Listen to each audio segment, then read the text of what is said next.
Olá pessoal, Veterano Voz Ativa, vamos à apresentação da segunda parte do meu penúltimo trabalho. Esse vídeo é uma sequência ao vídeo anterior em que eu fiz a apresentação da primeira parte, então vamos direto a essa apresentação.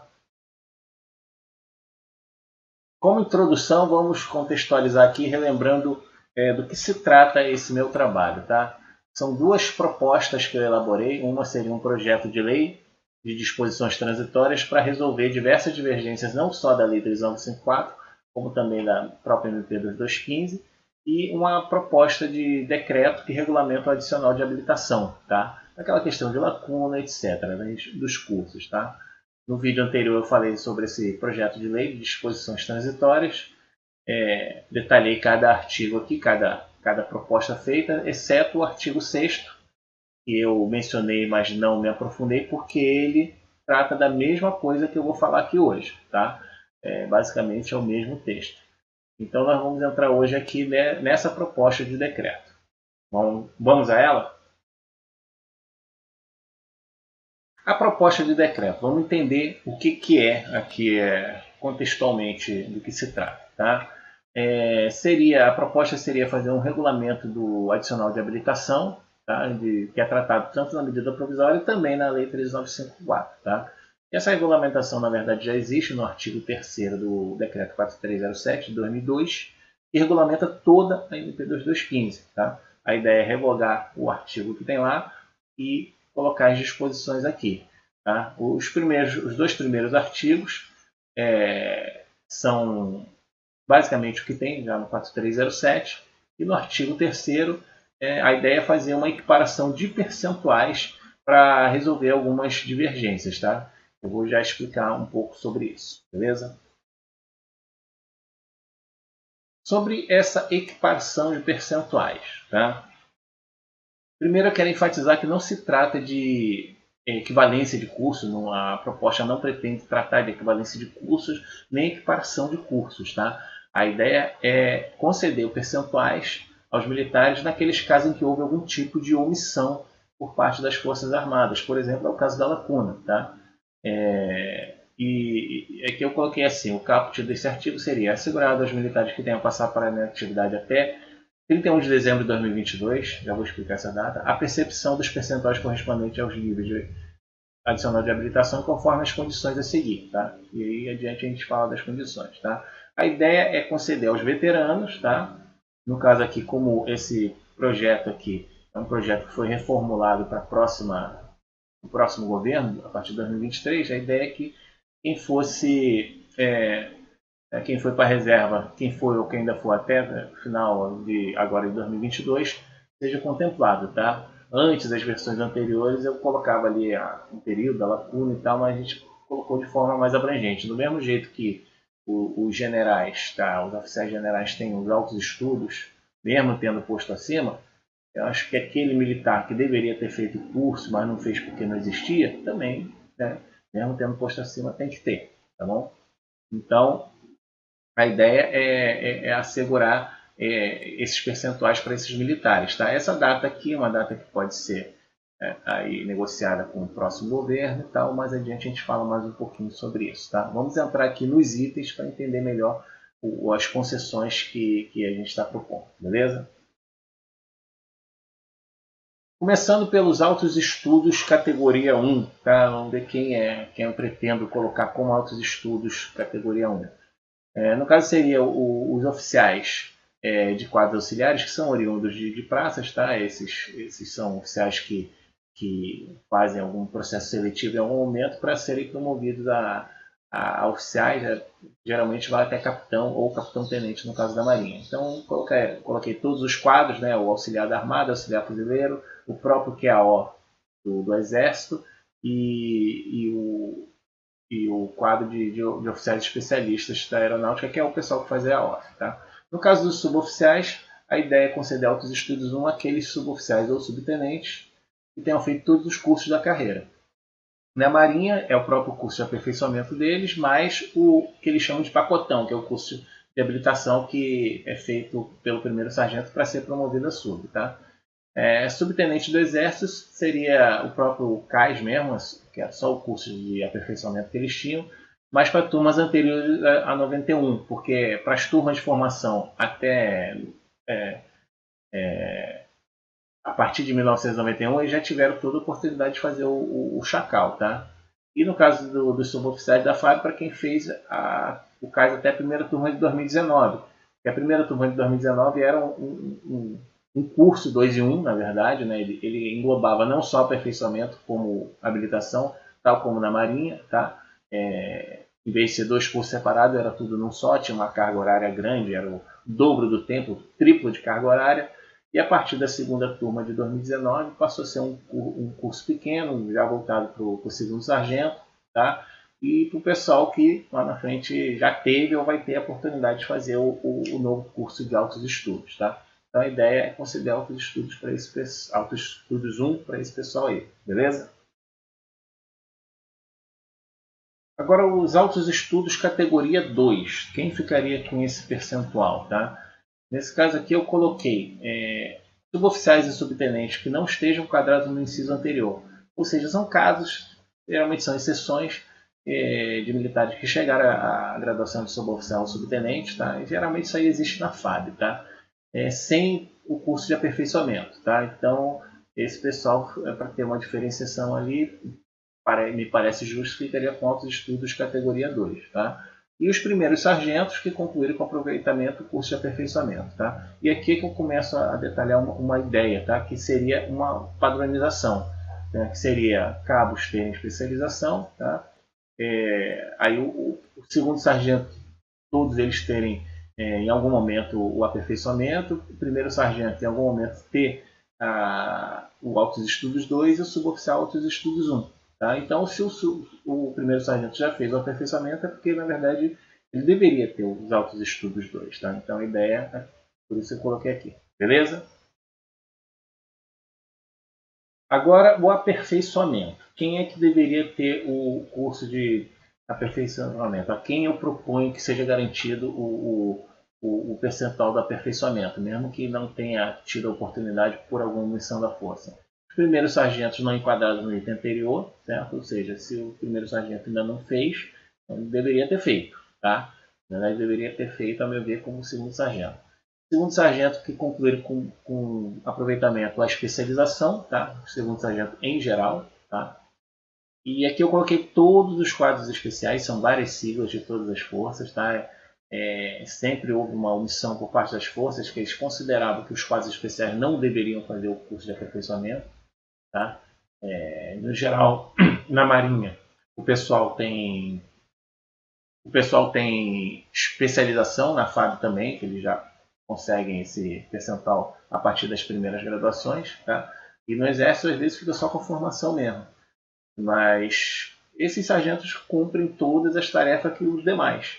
Então por que não fazer o aperfeiçoamento, né? Então, um erro por parte das forças, a ideia é corrigir isso aqui, tá bom? E também aqui a linha D seria um caso especial, que é parecido com um quadro especial, pessoal que é oriundo das graduações iniciais, tá? Mas que em vez de ir para o quadro especial, eles prestaram concurso e depois de ingressar na carreira não tiveram tempo para ser promovido, fazer todos os cursos antes que fosse pego pela idade limite, a famosa expulsória, né? Então esse pessoal aí, assim, nivelando ali com os quadros especiais, também deveria ter pelo menos o aperfeiçoamento. Beleza?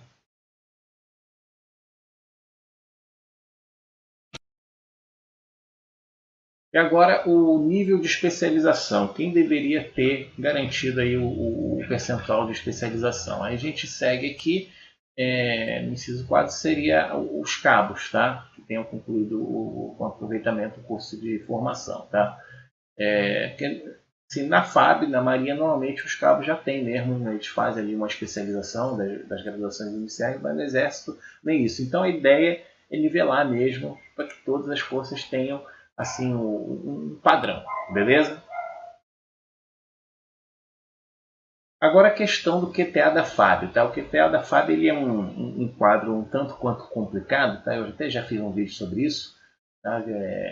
O título do vídeo inclusive é o complexo QTA, tá? Porque eles têm uma uma complicação ali nas disposições dele. Para contextualizar, vou mostrar aqui para vocês. Tá? Começou com uma lei lá de 1961 que garantiu aos taifeiros da Marinha e da Aeronáutica, assegurou o acesso até a graduação de suboficial. Como é que seria esse acesso? Seria através de um plano de carreira normal, em que os militares seriam promovidos, fazendo cursos também. Tá? E a Marinha, né, lá naquela época, já estabeleceu que os taifeiros passariam a compor uma especialidade do quadro normal, do corpo normal deles, para ir galgando as graduações, fazendo os cursos e tal. Na FAB não, na FAB houve diversas alterações na legislação, criou-se quadro, renomeou-se quadro, houve o sargento supervisor de taifa, e o pessoal não era promovido. Então ficou durante aí quase 50 anos esse negócio, até que veio a Lei 12.158 de 2009, que dispôs sobre esse acesso às graduações superiores, tá? Garantindo o direito, tá? Recuperando esse direito, reparando esse direito que tinha sido negado durante muito tempo, né? Não só para quem estava nativo ali, sob determinadas condições, mas também sobre determinadas regras. Tem um regulamento também, o decreto, que é o 7188, postando que eles poderiam alcançar determinadas graduações, etc. Tá? A partir do momento que passasse para a reserva. Por exemplo, militar 2S, né? Aí completou o tempo, não tinha sido promovido até sub, por exemplo, por causa desses problemas todos que houve. Indo para a reserva, ele poderia, né, receber como sub, ter acesso à graduação de sub. Mas, como seria uma promoção, aí nesse caso, o que acontece? A gente tem aqui o artigo 62 do Estatuto dos Militares, que diz que não haverá promoção de militar por ocasião de transferência para reserva remunerada ou reforma. Antigamente existia, né, legislações que permitiam esse tipo de promoção, e passou a não ter mais a partir da edição atual do Estatuto. Né? Então entra ali em conflito, então fica aqui meio no ar. Então, os militares são promovidos? São, não são? Então fica aquela dúvida. Por exemplo, o 2S que passou a receber como sub, ele é um suboficial ou ele é um 2S que recebe como suboficial? Sendo suboficial, não deveria ter feito o CAIS? Não deveria ter feito. Então fica esse ruído todo. Então a ideia aqui, né, até porque essa lei 1258 ela é omissa em relação aos cursos, ela só fala das graduações mesmo.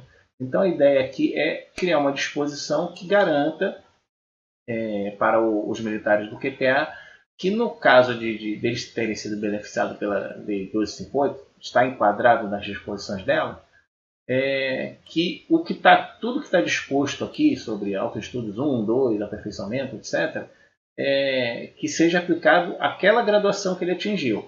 Então, botei assim: aos militares oriundos do QTA, beneficiados pela Lei 1258, aplica-se o disposto nesse artigo, tá? Ou seja, todas essas condições para ter os vários percentuais, aplica-se essas disposições à graduação superior cujo acesso tenha sido obtido de acordo com a forma estabelecida na referida lei e no decreto, tá, de regulamentação.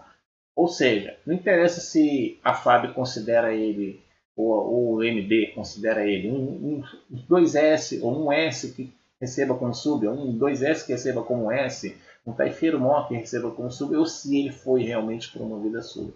Interessa que ele vai usar aquilo ali, aquela graduação que ele obteve o acesso, que ele recebe, né, para enquadrar aqui. Então, sendo um sub que fez o aperfeiçoamento, se chegou a fazer o aperfeiçoamento, né, vai para Altos Estudos 1. Se não chegou a fazer, Altos Estudos 2. E assim por diante. Beleza?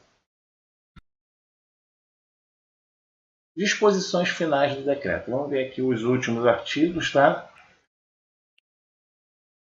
Aqui o artigo 4º fala da entrada em vigência e eu coloquei efeitos financeiros a partir de julho de 2023. Tá sendo um decreto ali que o próximo governo assinaria no começo, poderia, né, negociar essa data, poderia ser um pouco antes ou um pouco depois, tudo isso aí é negociável. É só uma sugestão aqui, tá? E revogação do artigo 3º do 4307, que é a regulamentação atual do adicional de habilitação, que eu já tinha dado antes, beleza? Então, basicamente, é isso que é a proposta, beleza? Agora, mais algumas informações, tá? Primeiro que essa proposta aqui, eu muitos já conheciam tanto essa aqui, essa proposta de decreto, quanto essa proposta que eu abordei no vídeo anterior sobre disposições transitórias, mas eu fiz uma reformulação nelas, tá?